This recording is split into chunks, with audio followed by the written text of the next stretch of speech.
자, 여러분 교재 거기 이제 분양가 규제, 상한제는 아까 가격 통제인데, 자, 임대료 규제 공부한 걸 다시 한번 복습해 볼까요? 자, 여러분이 수요 곡선과 공급 곡선이 만나는 점이 무슨 가격? 시장에서의 균형 가격입니다. 근데 이 균형 가격이 예를 들어서 평당 이게 3천만 원이다. 너무 비싸다. 그래서 신규 주택 구입을 하는 사람의 뭐를 위해서 우리는 구입 가격 부담을 완화시켜 주기 위해서 이 가격보다 낮은 수준에서 뭐 한다? 규제를 하는 거예요. 그럼 이 규제 가격이 평당 2천만 원 규제했어요. 그럼 이 규제 가격이 법이 허용하는 범위 내에서 아까 받을 수 있는 무슨 최고의 가격이면서 분양가의 뭐다? 상한선이다. 분양가의 상한선. 그래서 최고의 가격이면서 상한 가격이 돼요. 자, 그러면은 요 규제를 하면요, 요 가격 차이면 평당 아까 3천, 2천이면 1,000만 원만큼 아파트를 분양받으면은 뭐가 돼? 시세 차이? 시세 차이 또는 뭐라고 하죠? 전매 차이를 누릴 수 있기 때문에 아파트를 분양받고자 하는 사람들의 수요량은 뭐 한다? 이렇게 증가해요. 수요량은 뭐 한다? 네, 증가를 이렇게 해요. 그런데 또 건설업체, 공급자인 건설업체는 또 이 규제를 하면 손해를 보잖아요. 단기는 공급에 변화가 있다 없다? 단기는 공급은 변화가 없어요. 단기는 변화가 없는데 장기로 가면은 이제 달라져요. 장기로 가면 어떻게 돼? 건설업체 손해보면서 수익성이 점점 악화되니까 장기로 가면은 신규 우리가 분양하는 주택에 있어서의 공급량이 뭐 한다? 공급량이 뭐 한다? 감소한다. 신규 분양하는 주택의 공급량이 감소해요. 공급은 이 정도밖에 안 되는데 사에서 필요로 하는 수요량은 이만큼이다 보니까 이 크기만큼의 또 뭐가 발생해요? 장기적으로 초과 수요가 발생하지. 이 초과 수요는 결국 아파트에 대한 뭐를 유발한다? 투기적 수요를 유발하지. 아파트에 대한 초과 수요는 투기적 수요를 유발하면서 뭐를 형성한다? 암 시장이 또 형성이 된 거죠. 암 시장이 형성.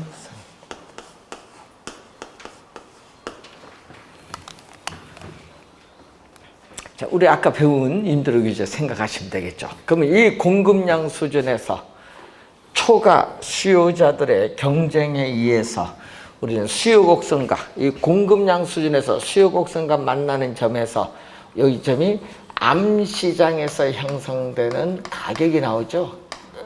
집을 하고자 하는 가장 높은 가격. 그래서 암시장 가격, 규제 가격 뭐가 생긴다? 또 장기적으로는 우리는 분양 가격에 대한 또 뭐가 형성? 이중 가격이 형성이 돼요. 그럼 이 가격 차이가 뭐예요? 이 가격 차이가 여러분 얘기하는 프리미엄, 여러분 가끔 얘기하죠. 피 얼마 붙었다. 이 피가 여기 피에 프리미엄의 피자. 그럼 프리미엄이 발생하는데 이 가격 차이 요거죠. 프리미엄이 크면 클수록 암시장에서 분양권에 대한 불법적인 전매가 나타날 가능성이 많다. 여러분 나중에 자격증 따면 불법 전매 한번 해볼 거예요. 예? 불법으로 전매하더라도 소유권은 이전된 것으로 본다. 뭔지 알겠죠? 불법 전매하더라도 전매 자체가 불법이지만 소유권은 뭐 된다? 이전된 것으로 본다. 그러니까 여러분들이 뭘 해요? 공인중개사분들이 공증을 통해서 어떻게 분양권 불법 전매를 해요. 뭐 법이 있으면 뭐 해? 불법 전매하는데. 아까 있잖아요. 소유권은 이전된 것으로 보기 때문에. 자, 우선 여러분 분양가를 규제하면요. 건설업체는 손해를 보니까 뭐를 해요? 부실 공사를 통해서 주택의 품질이 저하될 우려가 있다는 또 문제점을 가져요. 부실 공사를 통해서. 자, 그런 점이 또 우리 문제점을 볼 수가 있다. 자, 분양가 규제를 보는데, 자, 여러분이 아파트 분양받았을 때 선분양, 아파트를 착공하기 전에 미리 분양을 받느냐, 아파트를 완공한 이후에 분양을 받느냐, 두 제도가 있어요. 분양 제도는. 우리나라는 두 제도 둘 다 하고 있어요. 옛날에 은평구는 후분양 했었죠. 예? 그래서 여러분 선분양, 후분양, 그건 건설업체의 분양 전략이에요. 뭐 선분양 할 거냐, 후분양 할 거냐. 그런데 문제는 선분양하면 좋은 점이 뭐예요? 건설업체는 여러분 계약을 하게 되면은 계약서를 금융기관에 제출해서 한꺼번에 여러분 명의로 대출받아요. 그래서 건설자금 조달이 용이해요. 자, 이 선분양하면 건설업체의 건설자금 조달이 용이하다는 장점이 있거든요. 그래서 무슨 거죠? 여기는 공급자 중심의 분양제도예요. 공급자 중심의 분양제도. 그리고 또 여러분 또 장점 중에 하나가 여러분 신규 분양을 받으면요. 계약금 몇 프로죠? 10%. 중도금, 잔금을 통해서 우리 분할 납부가 가능하기 때문에 초기에 주택 가격 구입에 대한 부담이 뭐다? 낮아질 수 있는 장점은 있어요. 근데 또 있죠. 분양받았는데 입주 시에 어떻게 돼요? 피가 오를 수도 있고 내릴 수도 있어요. 그건 모르지. 예? 위치에 따라 다르니까. 그때 오르면은 이익은 여러분에게, 손해도 누구에게? 여러분, 입주자에게 귀속된다. 근데 우리나라 보면 거의 대부분 뭐예요? 오르는 것 같아요. 예? 평택, 여러분 나중에 혹시 가실 게 있으면 전철 타고 가실 게 있으면요. 평택 지제역이라고 있어요. 지제역. 우리 SRT도 서고 하는, 좀 있으면 KTX도 선다 가는데, 그 지제역 보면요. 그 건너편에 이마트가 있어요. 이마트 앞에 자이를 분양하는데 그 옆에 아파트 분양 가격이 옛날 3억 정도 못 됐어요. 거의. 근데 그게 마이너스 P가 5천 됐어요. 그런데 그게 지금 2년 지나서 지금 얼마냐. 그 마이너스 P 5천 붙은 게 이제 해서 입주를 해서 지금은 3억 분양 가까이 된 것이 지금 6억이에요. 앞에 자이는 분양할 때면 P 붙어서 7억 된다 하거든요. 바로 지제 바로 앞이니까. 그러니까 이게 달라지는 거예요. 위치, 아까 입지 이게 다른데, 그래서 김포 한강 신도시는 우리가 옛날에 계속 마이너스 P였거든요. 이번에 플러스 P로 바꾼 건데 상당히 그 위치에 따라 다른 거예요. 그래서 그러니까 아까 플러스 P일 수도 있고 마이너스 P일 수도 있는데 그건 다 누구에게 귀속된다? 입주자에게 귀속되는 거예요. 분양받은 사람, 입주자에게 귀속되는 겁니다. 자, 그런데 선분양하면요, 또 건설업체는요, 부실공사를 통해서 주택의 품질을 저하될 우려가 있는 문제점도 있어요. 근데 아파트를 완공한 이후에 분양하면요, 여러분은 완공된 아파트를 비교하면서 분양을 받기 때문에 소비자의 아파트 상품 선택의 폭이 다양해져요. 그렇기 때문에 여기는 누구 중심? 소비자 중심. 그래서 부실공사하면 분양 안 받을 거 아니에요. 그래서 주택 품질이 향상된다는 장점은 있어요. 근데 단점은요, 주택 분양받으면 돈을 한꺼번에 지불해야 돼. 신규 주택 구입 가격 초기 부담이 높다는 단점은 있어요. 그리고 또 건설업체는 완공 시까지 건설자금 조달에 문제가 생길 수도 있고요. 또 중간에 인플레이션의 발생에 따라 건축비가 상승하는데 이 건축비 상승분을 분양 가격에 전가시킬 수 있는 또 문제점을 또 가져요. 후분양, 상분양 나는 장단점이 있기 때문에 근데 여러분 그 시험 문제에 그 2년 전에 정답 물은 게 요걸 물었거든요. 선분양을 했어요. 2년 전에 정답이 여기서 물었거든요. 선분양을 하면 여러분 계약금 지불하고 중도금 납부해요. 그럼 중도금 납부할 때 거기 뭐가 붙어요? 이자가 붙죠. 그 이자 누가 내요? 건설업체가 내요? 여러분이 내요? 여러분 내잖아요. 여러분 왜 내는데요? 여러분 왜 냈는데? 웃긴 거죠. 왜냐면 여러분 명의로 계약서를 제출해서 여러분 명의로 대출받았어요. 그걸 건설회사가 썼잖아. 이자는 건설회사가 내는데 왜 여러분 내야 되냐, 중도금 이자를. 그게 소비자에게 전가한 거야, 이자 비용을. 그 뭐 중도금 이자 면제, 이게 좋은 게 아니에요. 원래 안 낼 걸 여러분 내는 거예요. 그 지문을 출제를 했어요. 2년 전에 정답으로. 맞잖아요. 건설업체 쓴 걸 왜 여러분 내요?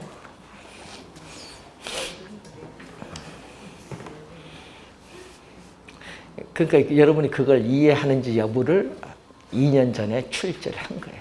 이자를 관련해서. 자, 그리고 조세 정책을 가면은, 자, 정부가 부동산 조세를 부과하는 목적은요, 정부의 재정 수입을 증대시킬 목적인데, 이 조세의 기능을, 이 기능 같은 건 정답 지문이 아닙니다. 자, 부동산 조세의 기능이다. 아까 우리 시장 크게 뭘로 본다? 두 시장. 공적 시장, 사적 시장으로 봅니다. 그러면 이 부동산 조세를 부과하면 공적 시장에서의 공공부문, 사적 시장에서의 민간부문 사이에 자원을 배분하는 기능을 가져요. 자, 그리고 또 누진세라는 게 있어요. 누진세. 종합부동산세는 누진세거든요. 그럼 누진세를 부과함으로써 소득을 재분배하는 기능도 가지고 있어요. 그리고 토지 거래 시에 지가 상승분에 대해서 양도소득세를 중과함으로써 지가를 안정시키고 투기를 억제하는 기능도 가지고 있고, 또 호화주택 건축에 대해서는 중과를 해서 호화주택 건축을 억제하고, 임대주택 건설에 대해서는 세금을 감면시켜 줌으로써 임대주택 공급을 증대시켜 줍니다. 그래서 주택 문제를 해결하는 기능도 가지고 있다. 조세의 기능이죠, 뭐. 자, 그런데 문제는 여러분, 지금 최근 3년 연속 내는 게 여기서 출제하거든요. 지금 3년 연속 출제하는 게 부동산을 취득하고 뭐 한다? 보유하고 처분. 여기서 계속 출제하거든요. 지금 3년 연속 나오는데, 이거 뭐 상식이에요. 이런 거 틀리면은요, 진짜 큰일 납니다. 상식으로 공부해야 되는데. 자, 취득에, 여러분 취득하면 세금 뭐네요? 예, 취득세니까 아니야, 취득세. 취득세. 저는, 여러분 요거 받아보셨어요? 상속, 증여. 상속세 및 증여세법에서 상속 증여가 이루어지면 이것도 우리는 취득세를 내야 돼요. 취득할 때 그 관련해서 이것도 내야 돼요, 세금을. 예? 자, 용 상속세, 증여세는 지방세가 아니라 뭐다? 국세예요, 국세. 자, 그런데 이 보유를 잘 봐야 돼, 시험 문제. 보유에서 국세는 뭐다? 자, 여러분 3년 전에 요걸 출제했거든요. 보유 과세이면서 국세이면서 누진세를 적용하는 것마다 종합부동산세. 이게 29회 시험에 출제했어요. 그럼 작년에 뭐 출제한지 아세요? 요거 출제했어. 작년 정답 요거예요. 재산세는 지방세이면서 보유 단계에 부과하는 조세죠. 작년은 보유가 아니라 뭘로 출제하면 취득으로 출제했어. 작년에 그게 정답이었어요. 예? 그러면 또 2년 전에 출제한 것도 국세 중에 뭐가 있다? 처분시에 양도소득세. 2년 전에 요 세 개 어디 들어가는가 출제를 했어요. 어려운 건 아니잖아요. 이런 걸 이제 만약에 올려 출제하면요, 세금 있죠? 박스 출제합니다. 세금 딱 해서 기역, 니은, 디귿, 니을, 미음, 비읍, 이응 한 7, 8개 세금 놓고요. 예? 여기서 국세인 것으로 짝지어진 것 이렇게 출제해버립니다. 예? 이건 뭐 세법도 아니에요. 상식. 예? 예, 이런 것을 이제 출제를 기본 이해하는지 여부를 출제. 이건 점수 주려고 내는 문제입니다. 이런 거 틀리면 안 돼요. 예, 진짜 어렵게 되려면 뭐 많지. 뭐 여러분 보시면은 거기에 이 거래세 부과의 경제적 효과가 이제 나오잖아요. 그럼 이렇게 나올 거 아니에요. 자, 예를 들어서 뭐 세금을 부과한다. 자, 우리 뭐 다 똑같으니까 하나만 설명할게요. 세금은 다 똑같으니까. 자, 여러분 우리 임대주택 시장 한번 예를 들게요. 임대주택 시장에서 임차인은 우리나라뿐만 아니라 세계 각국이 임대주택이 부족해요. 그럼 이사하기가 쉽다 어렵다? 어려우니까 여러분 이사하기 어려우면은 기울기가 급한 뭐다? 비탄력적. 수요는 임차인이고 공급은 상대적으로 뭐다? 탄력적. 임대인 이건 상대적으로 탄력적. 그러면 수요와 공급이 만나는 점 이게 뭐다? 균형이야. 그러니까 이게 뭐죠? 재산세를 뭐 하기 전? 부과 전. 재산세 부과 전 임대료 우리 아까 늘 50만 원 예를 들었으니까 재산세 부과 전 임대료 50만 원. 자, 여기 거래량 Q0. 자, 그러면 재산세를 부과한다. 주택 소유자인 임대인에게 재산세를 우리 30만 원 부과했다. 재산세를 30만 원 부과하면요. 만약 임대주택 공급을 이 정도 하면요. 요 공급 가격에서 세금만큼 더 받아요. 그럼 이만큼 임대주택 공급하면 또 어떻게 돼? 요 공급 가격에서 또 세금만큼 더 받아요. 그러니까 세금 30만 원만큼 더 받는다. 그래서 이렇게 나타난 요거죠. 여기 수직거리. 여러분 요 수직거리 있잖아요. 요 수직거리가 바로 뭐다? 세금. 얼마? 세금 30만 원. 텍스 30만 원. 그러니까 공급 곡선이 뭘로? 세금 부과한 금액만큼 뭘로? 수직. 세금을 부과한 금액만큼 수직으로 뭐 한다? 상향 이동한다. 세금 부과한 금액만큼 수직으로 뭐 한다? 상향 이동한다. 자, 그러면 이 점에서 새로운 균형점에서 임대료는 뭐 한다? 결론. 수요 곡선이 우하향하고 공급 곡선이 우상향하면은 임대료는 뭐 한다? 상승하고 거래량, 수요량과 공급량, 이 거래량은 뭐 한다? 감소한다. 그림 보면 결론이에요. 그러면은 부과 후에 자, 재산세 부과 후에 수요자인 누구? 수요자인 임차인이 지불하는 임대료는 부과 전보다 올라요. 이게 예를 들어서 70만 원이다. 부과 전에는 50만 원 임대를 내다가 이제는 얼마 낸다? 70만 원 내는 거예요. 그래서 뭐 한다? 임대인은 재산세 30만 원 중 20만 원을 임대료 인상을 통해서 누구에게? 임차인에게 떠넘긴다. 이것을 뭐라고 하죠? 조세의 정가. 그러니까 여러분 정부가 공급자에게 조세를 부과했을 경우에 공급자는 조세 일부 또는 전부를 뭐를 통해서? 가격 인상을 통해서 수요자에게 떠넘기는 것을 조세의 정가라고 하고요. 그럼 조세의 귀착은 뭐죠? 정부가 우리가 공급자에게 조세를 부과했을 경우에 실질적으로 누가 조세를 부담하느냐? 그럼 요거 누가 부담했어요? 요거는 요 20만 원은 수요자인 누가? 임차인이 부담을 해요. 그럼 70만 원 받았어요. 70만 원 받아서 30만 원 납부했어. 30만 원 재산세를 납부하면 요거 누가 해요? 요거를. 요거 40만 원이잖아요. 40만 원은 누가? 부과 후 누가? 재산세 부과 후에 누가? 공급자가 실질적으로 획득하는 임대료예요. 그래서 요 10만 원 누가 부담한다? 요거는 공급자가 부담. 요거는 공급자가 부담을 하고. 자, 여기서 보니까 수요자 부담은 얼마? 20만 원. 공급자보다 얼마? 10만 원. 그게 바로 조세의 귀착이에요. 수요자, 공급자에게 얼마나 조세가 돌아갔느냐. 자, 그래서 수요자가 많이 부담하고 공급자가 적게 부담하는데 이것은 수요와 공급의 상대적 탄력성에 따라 다르다. 그래서 여러분 암기는 요걸 암기해야겠죠. 2년 전에도 출제했는데 암기는 요걸.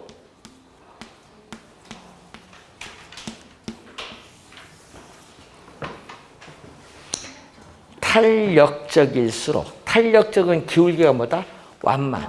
탄력적일수록 세금을 적게 부담하기 때문에 유리하다. 그럼 수요가 탄력적이면 수요자가 유리. 지금 공급이 탄력적이면 공급자가 세금 부담을 적게 하기 때문에 유리. 되겠죠?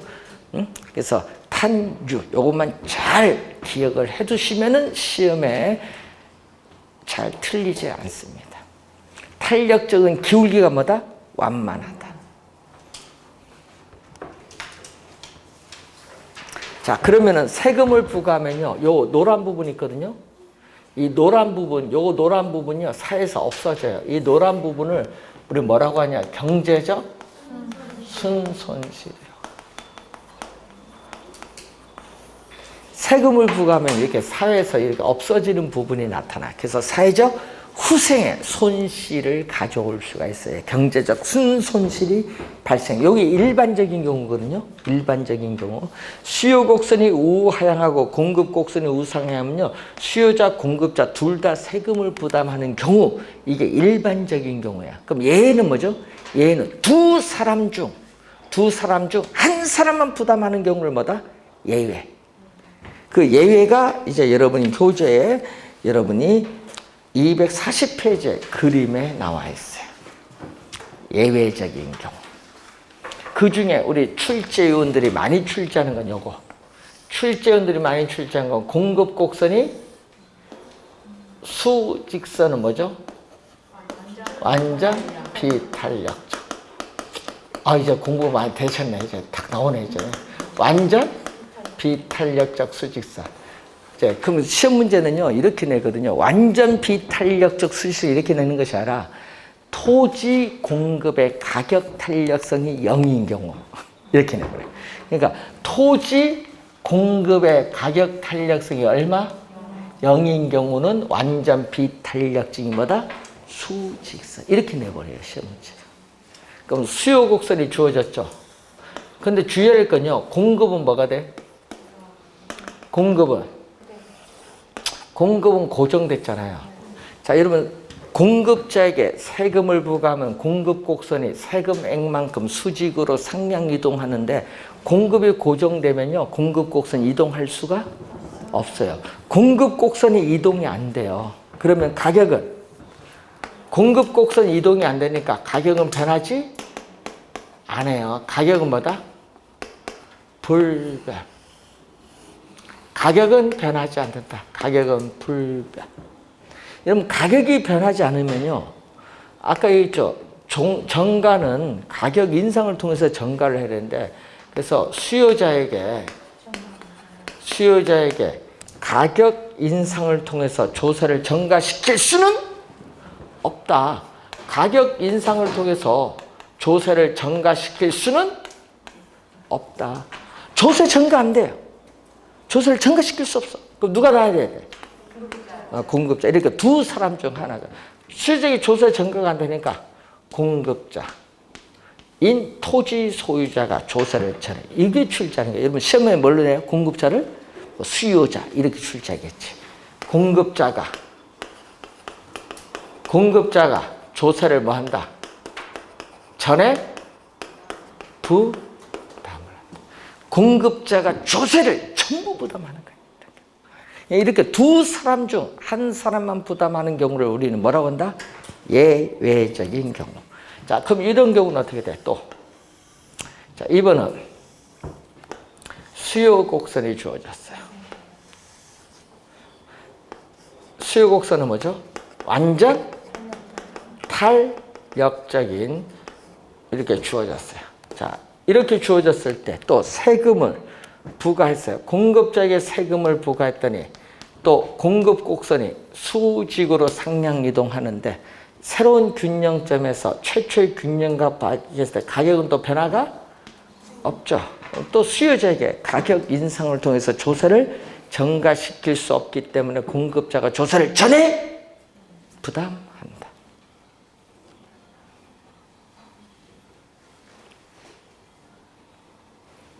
자, 2번은 이런 경우.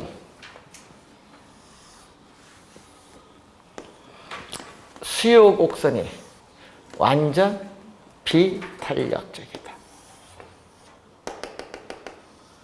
자, 세금을 부과하면 어떻게 돼요? 세금을 부과하면 또 세금액만큼 공급 곡선이 뭔다?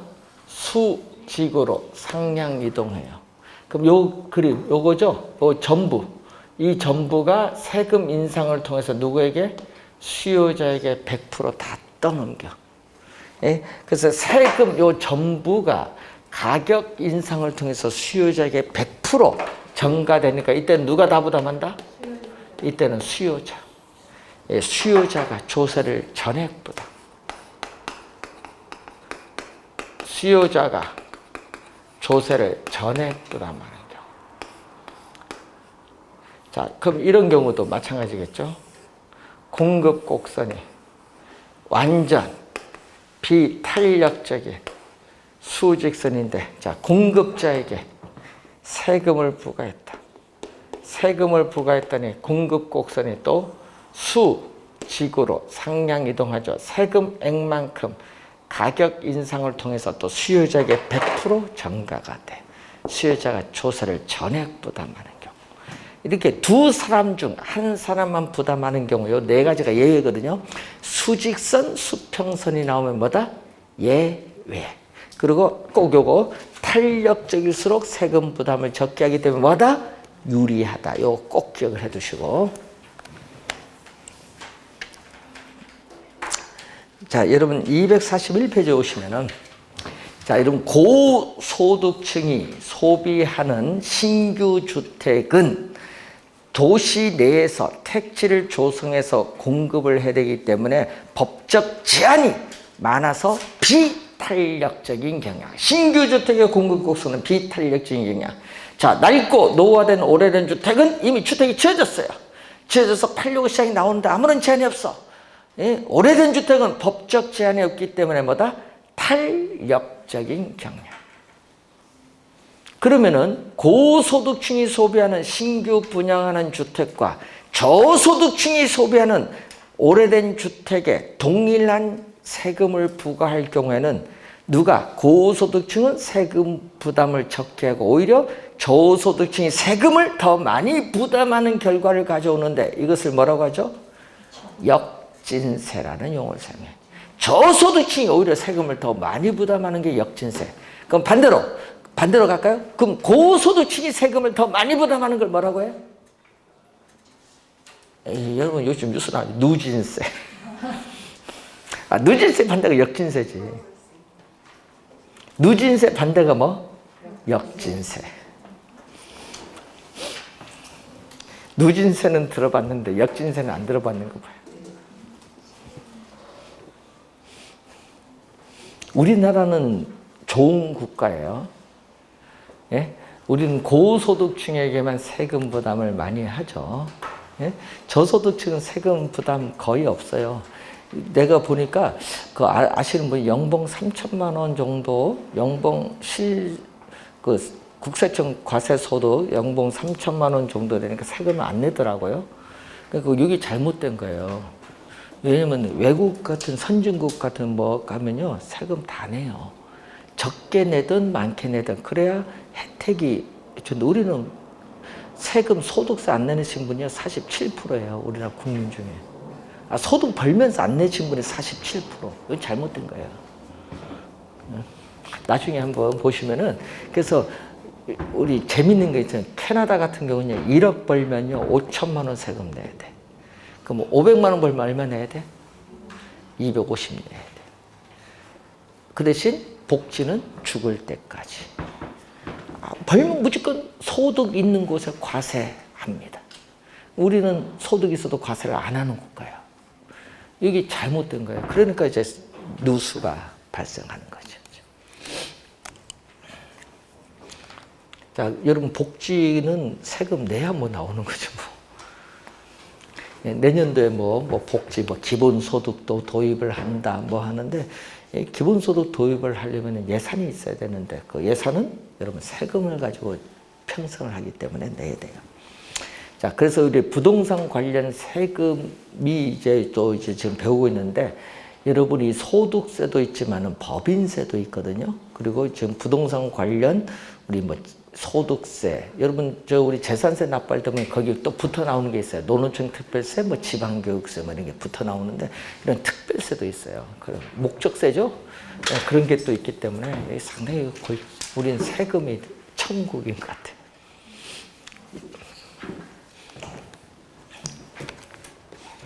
자, 여러분 시험 문제에 또 나오는 걸 보시면은 242페이지에 밑에서 5번째 보시면은 토지 이용을 특정 방향으로 유도한다. 예를 들면 신도시 개발 이런 식으로 특정 방향으로 유도하기 위해서 토지 보유세를 부과할 때는 뭐에 따라? 토지 용도에 따라 세금을 달리 부과해야 된다. 이걸 시험 문제는요.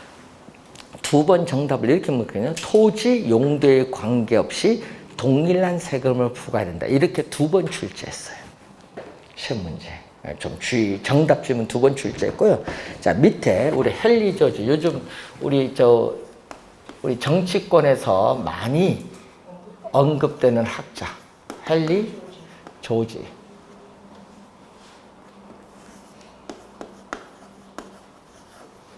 자, 헨리 조지라는 학자인데 이 사람은요 진보와 빈곤이라는 저서가 써요. 그런데 문제는요 이 이론이 150년 전 이론이라는 걸 염두에 두셔야 돼요. 그때 당시에 국가는 무엇을 주 목적이냐면 국방과 치안이에요. 여러분 미국의 남북 전쟁 끝나서 국방 치안이에요. 그때는 뭐 복지가 어디 있어.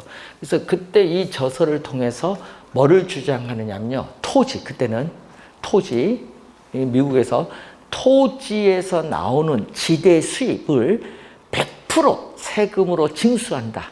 징수한다면 그 세금 가지고도 정부의 재정 지출을 충분히 충당할 수 있다. 그래서 토지세 이외에 모든 조세, 아까 있죠? 소득세, 법인세 이런 모든 조세는 뭐한다? 철폐하자고 주장을 했어요. 그걸 우리는 전문용어로 토지 단일세라고 해요. 토지 단일세. 토지에 대한 뭐를 주장했다? 단일세를 주장했어요. 언제? 150년. 이 주장이 지금 먹힐까요? 안 먹히지. 지금은 그때와 달리 지금 복지 비용 엄청 많이 지출을 하고 있잖아요. 그때 다시 또 요즘은 또 러시아가 그때에 볼셰비키 혁명에서 또 바뀌면서 국방 비용 서로 경쟁해서 또 지금도 많이 지출하고 있죠. 그리고 또 하나가 완전 비탄력적인 공급 곡선. 이 말은 토지가 현재 이용하는 용도에서 다른 용도로 이용하지 않는다. 그래서 공급이 고정됐어요. 이 공급이 고정됐을 때 뭐를 부과한다? 정부가 토지 보유세를 부과하는데 문제는 세금을 부과하면 이렇게 일반적인 경우 세금을 부과하면 수요량과 공급량이 뭐해? 감소해야 되는데 공급이 고정됐잖아요. 그래서 이때는 우리는 토지 보유세를 부과하더라도 토지 공급량을 감소해야 되는데 변화가 없어요. 토지 공급량 자체가 변화가 세금을 부과해도 변화가 없기 때문에 토지 시장에서의 자원 배분의 왜곡을 초래하지 않는다. 이런 세금을 우리는 전문용어로 효율적인 세금이라고 하고 이런 경우에 우리는 헨리 조지는 토지세의 중립성이 나타났다. 헨리 조지는 이런 경우에 토지세에 뭐가 발생했다?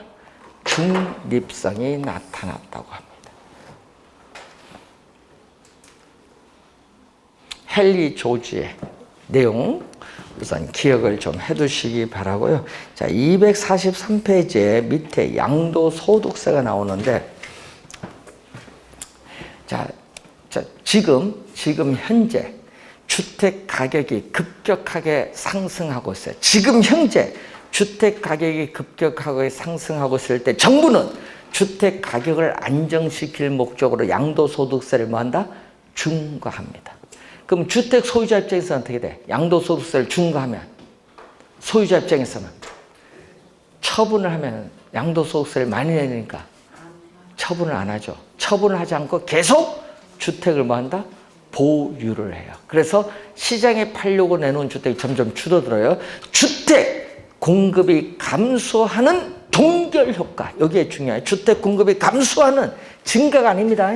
주택 공급이 증가하는 게 아니에요. 주택 공급이 감소하는 동결 효과로 인해서 오히려 주택 가격이 안정되기는커녕 더 상승할 수도 있다.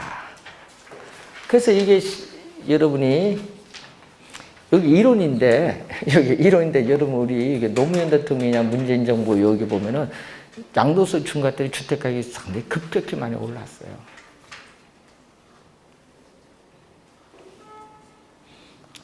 그래서 전문가들은 여기 좀 반대를 많이 하거든요. 그런데 문제는 반대해도 뭐 힘이 있습니까? 뭐 하겠다 하는데. 이런 문제점도 있어요. 그래서 시험 문제 작년에도 출제했거든요. 양도소득세 중과에 따른 주택 공급의 동결 효과, 작년에도 출제된 질문. 이거 한 4번 나온 것 같아요, 이 질문이. 자, 이런 보유세, 아까 우리 뵀을 때 보유세는 뭐가 있어요? 재산세와 종합부동산세. 보유세를 감면하면 어떻게 돼? 보유세를 감면하는 조치를 취해주면요, 주택을 보유함에 따라 세금 부담이 낮아지니까 주택을 사고자 하는 수요가 뭔다? 증가합니다. 되겠죠? 그럼 다시 한번, 그럼 취득시의 취득세율을 낮추면 어떻게 돼? 취득에 따르는 세금 부담이 또 낮아지니까 주택을 사고자 하는 또 수요가 뭔다? 증가를 해요. 그 되겠죠? 그런 질문들이 막 시험에 나오는 거예요. 네, 보면은. 요즘에 우리나라는 취득에 따른 세금, 보유에 따른 세금, 처분에 따른 세금이 다 높거든요. 그러니까 여기에 문제가 많아요. 외국은요, 예를 들어서 미국 같은 경우는 양도소득세가 없어요. 뭐만 높아? 보유세가 높거든요. 취득과 처분 시의 세금이 낮아요. 하여튼 이게 좀 이렇게 해야 되는데 우리는 다 높다 보니까 이게 문제가 지금 생기는데, 여러분 옛날 종합부동산세법이 있는데 그게 위헌 판결 받으려고 한 거 아시죠? 그때 당시에 얼마? 2% 상위 2% 정도 넘어가니까 요거는 법 취지에 어긋난다. 이번에도 헌법재판소 갔죠? 이석훈 변호사가 지금 원래 종합부동산세 부담하는 사람이 15%예요. 위헌이야. 원래 취지를 벗어나요. 그러니까 뭐를 해야 돼? 빨리 이제 심리하면서 얘기를 해, 정부한테 가격을 올리라고. 얼마로? 15억으로. 그래야 2% 범위 내에 들어가는 거예요. 옛날 위헌 판결할 때 2%였거든요. 그때 당시에. 그래서 정부가 2% 범위 내에서 해서 가격을 6억에서 그때 당시 9억으로 올렸어요. 지금은 얼마 올려야 돼? 2% 맞추려면 15억 정도 올려야 돼. 6억에서. 지금 종합부동산세 위헌 판결을 받으면 세금 안 내도 돼요. 위헌 판결 세금 낼 필요가 없지.